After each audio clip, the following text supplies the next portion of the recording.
What up, y'all? Hip hop is coming to a crossroad in 2026. Not because it's weak, but because it's too big to stay the same. The genre that once thrived on rebellion and raw expression now sits at the center of global culture, technology, and commerce. With that dominance comes tension between art and content, authenticity and algorithms, independence and infrastructure. The old rules still exist, but they don't decide the outcomes the way that they used to.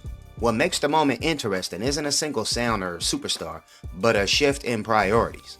Artists are rethinking albums, audiences are demanding more substance, and innovation is coming from places the industry can't fully control.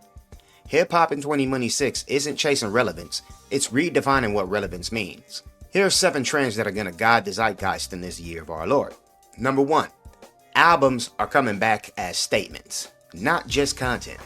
Because for a minute, hip-hop was stuck in like a feed the algorithm mode. You know, like fast drops, deluxe after deluxe, no real arc. It's starting to feel stale. By 2026, artists who matter are treating albums like events again. Not necessarily long albums, but intentional ones. Fans are burned out on disposable music, and they want something that feels authored. A beginning, middle, and end. Kendrick Lamar, Tyler the Creator, and the Clips are perfect examples of what happened in 2025. And people are trying to say something again, so when albums hit, they dominate the conversation for weeks instead of just days. This also creates a real split. Mainstream artists are creating albums as cultural moments, while younger indie artists are creating singles for discovery, EPs for identity, and things of that nature. Both coexist, but albums regain respect as the serious art format. 2025 became the year of the rollout, and 2026 is going to bring much of that same energy. Number 2. Hip-hop is fully global now, and the US might not be the center. This is a big one that people really still underestimate. Hip-hop is no longer exported from America, it's being reinterpreted everywhere and sent back. UK drill didn't just influence New York, it reshaped it. Latin trap isn't niche, it's a dominant lane. African and Caribbean rhythms are baked into mainstream rap records now. In 2026, an artist can blow without US radio. Accents aren't fixed into the culture anymore, and regional pride didn't go anywhere, but it's now more global. The next wave of innovation isn't coming from Atlanta or LA alone. It's coming from cities that Americans aren't even watching yet. The culture feels bigger, messier, and more exciting because of that. Number 3. Social media still breaks songs, but it doesn't make stars alone. TikTok or any app can make a hit, but it can't make a career by itself anymore. That illusion is over. In 2026, everyone knows the playbook. Snippet, hook, trend, repeat. The audience is smarter now though. What's actually going to work is songs that mean something beyond the clip. Artists who show personality and not just drops, and moments that feel organic and not forced. Viral records are still going to matter, but longevity comes from follow through. If the artist doesn't deliver depth, fans move on fast. Attention is cheap. Loyalty is rare. Number 4, of course, AI is everywhere. But authenticity is going to become the flex. AI beats, AI hooks, artwork, it's already here and being normalized day after day.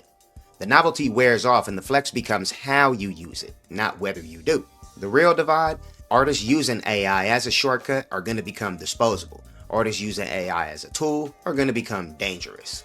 Hip-hop looks at AI as another vulture in the culture, not waiting for us to die, but swooping down and feeding on our still living flesh and bones. The audience doesn't want perfection, they want fingerprints, flaws, personality, and lived experience. Honestly, the more automated things get, the more valuable human voice is going to become. The best artists won't hide from AI, but they'll bend it to their identity, so to say. Number 5, the sound is less about genres and more about moods. Now that's not a new thing, and they want to make trying to label hip-hop in 2026 pointless, even though we'll always know what it is. It's not trap versus drill versus boom anymore. It's energy that you're seeing though. Dark minimalist records for late night listening, emotional melodic rap that's honest but not corny, aggressive street records that feel raw again, experimental blends that don't care about radio. Producers are thinking cinematically. Beats feel like environments and not just loops. Artists jump sounds based on how they feel that day. That freedom keeps the genre alive, and again, that's not a new thing, but it's gonna be a trend still going into 2026. Number 6. Hip-hop's cultural power isn't slipping, it's shifting. Now, what I mean is, people love saying that hip-hop is falling off, especially these days.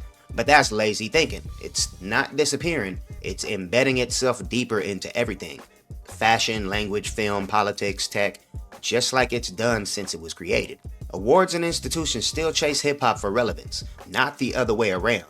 And everybody talking about no hip-hop people being on the billboards a couple weeks ago, that's all bullshit. Just check the Grammys lineup. Festivals, brands, and media platforms need the culture. What's changing is who gets crowned. The monoculture star is fading. Multiple kings, queens, and scenes coexist. Hip-hop doesn't need permission, and like it ever did, but it's infrastructure now that matters more. Just check the resurgence of the old school sound.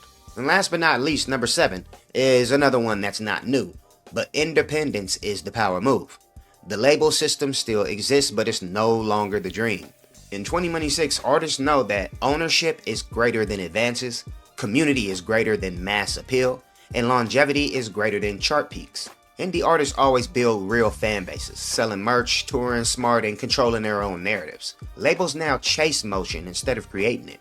The underground feeds the mainstream faster than ever. This brings hunger back. Risk-taking comes from people who don't have to play it safe. The big picture, y'all. Hip-hop in 2026 feels less obsessed with validation and more focused on identity. And that's a good thing. It's not trying to prove it's number one. It already knows that it shaped the world. And that's thanks to people like me and you. The artists who win will be distinct and not generic, intentional, not frantic, and human in an increasingly automated space. And if you're covering the culture, creating content, or building something in this space, the move is depth over noise. The audience is ready for that again.